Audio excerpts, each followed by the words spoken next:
در شبکه اجتماعی خودش تروث سوشال منتشر کرده بود، هشدار داده بود به جمهوری اسلامی که از این پس هر شلیکی از سمت حوثی‌ها یک تیر از سوی رهبر جمهوری اسلامی قلمداد میشه و با مقامات تهران با پاسخ روبرو میشن. بنیامین نتانیاهو نخست وزیر اسرائیل هم ساعتی بعد از حمله ناموفق موشکی حوثی‌ها به خاک کشورش صحبت از این کرد که اسرائیل به کارزار خودش علیه محور شرارت به گفته آقای نتانیاهو ادامه میده و با حمایت آمریکا خاورمیانه جدیدی رو خواهند ساخت. اما این معادله پیچیده یک بازیگر مهم دیگر هم داره و اون هم عربستان سعودی که متحد آمریکاست و با هم پیمان دفاعی همه جانبه هم امضا کردن. اینکه موشک‌های بالستیک حوثی‌های یمنی تونسته تا اسرائیل برسه نشون از این داره که اونها اگر بخوان میتونن که تأسیسات نفتی عربستان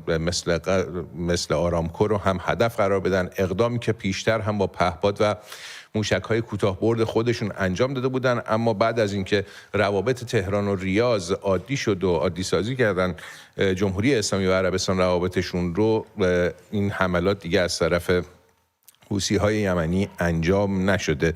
حالا سوالی که مطرحه اینه که عربستان در مناقشه آمریکا و حوثی‌ها نقشش چیست و آیا این حملات آمریکا تنها برای محافظت از کشتیرانی بین‌المللی و اسرائیل یا اینکه آمریکایی‌ها در پس ذهنشون نگاهی هم به حفظ منابع نفتی عربستان متحد خودشون دارن؟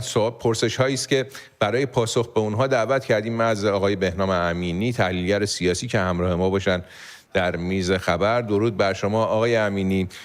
آیا میشه ما بگین که نقش عربستان در میانه این درگیری در باریکه غزه و حالا بین آمریکا و حوثی‌های یمن چیست؟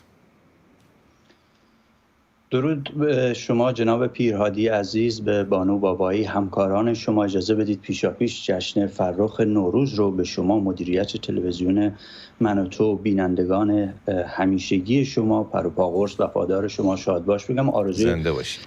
درستی و شادی دارم در سال جدید که میدونم وظیفه شما بسیار بسیار سنگین هست در سال جدید. سلامت باشید. همچنین در پاسخ به پرسش جناب عالی باید عرض بکنم عربستان سعودی به عنوان مهمترین کشور همسایه یمن که بیشترین تهدید و آسیب رو از حوثی‌های یمنی دیده، در طی 10 سال گذشته رویکرد متفاوتی رو داشته. یک رویکرد تقریبا ترکیبی از حمله نظامی، دیپلماسی و مدیریت تنش. از سال 2015 که دولت عبدالرب منصور هادی سقوط کرد، ما شاهد ائتلاف نظامی به رهبری عربستان، همکاری بحرین و امارات هستیم برای سرکوب حوثی‌ها. جنگ 8 ساله ادامه پیدا میکنه. در نهایت عربستان سعودی بعد از عادی سازی روابط خودش با جمهوری اسلامی و همینطور رویکرد جدیدی که در قبال حوثی‌ها داره، تصمیم میگیره که این رویکرد نظامی رو تغییر بده، بیشتر به مدیریت تنش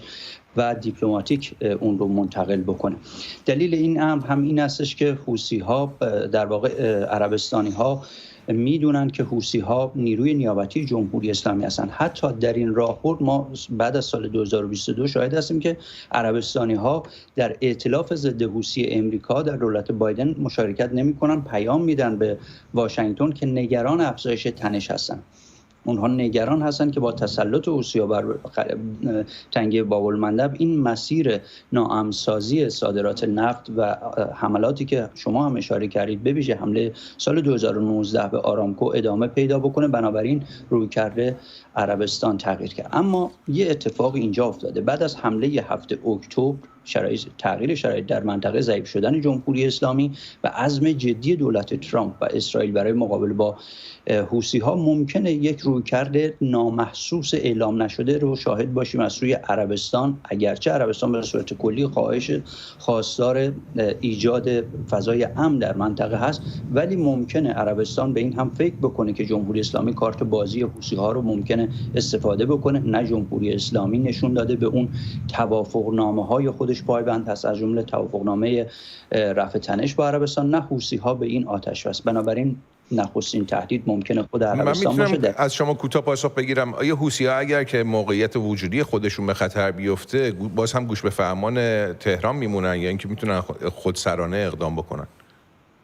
در هر دو مورد میتونن حوثی‌ها اقدام بکنن. حوثی‌ها نشان دادن که در شرایط قبل، همونطور که اشاره کردید، در سال 2019 حملاتی به آرامکو داشتن. اگر تحت فشار قرار بگیرن، که البته این فرمان مشخصا از تهران، از سوی علی خامنه‌ای و سپاه قدس میاد، اما در هر دو رویکرد، حتی اگر حوثی‌ها تنها بمونن، به خاطر منازعات داخلی که دارن، به خاطر اون شرایط هممرزی با عربستان و گروه‌های سیاسی دیگه که در یمن وجود داره، حتی اگر جمهوری اسلامی اونها رو رها کنه، این تنش وجود خواهد داشت، اگرچه به شدت کاهش خواهد. خیلی سپاسگزارم از حضور شما جناب آقای بهرام امینی، تحلیلگر سیاسی که همراه